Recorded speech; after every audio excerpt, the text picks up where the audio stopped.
ওরা যখন পুলিশকে ঢিল মারছে, সেও পুলিশকে মারতে মারতে এগিয়ে যাচ্ছে, তার মাথায় একটা ঢিল এসে পড়ে, সে মাথায় হাত দেয়। আবু সাইদকে হত্যার কথা বলে সেখানে একটা ভিডিও দেখালো।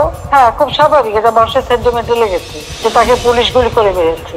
এখানে আমার প্রশ্নটা হচ্ছে, তাকে যদি পুলিশ গুলি করে থাকে, তো গুলি খাওয়া একটা লোক এরা টেনে নিয়ে গেল, এখানে কিন্তু কোনো রক্তের চিহ্ন দেখা যায়নি। দ্বিতীয় কথা হচ্ছে যে তার সঙ্গী সাথীরা যে তাকে টেনে নিয়ে গেল, কোথায় নিয়ে গেল?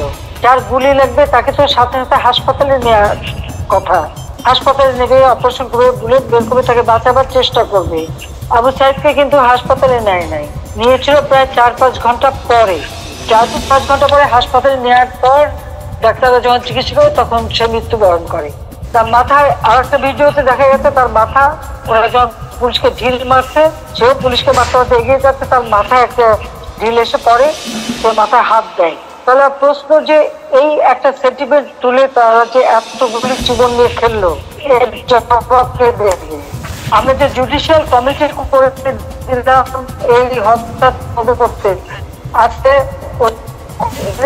এটা জবাব কেন সেই জুডিশিয়াল কমিটিকে সে তদন্ত করতে দেয় না।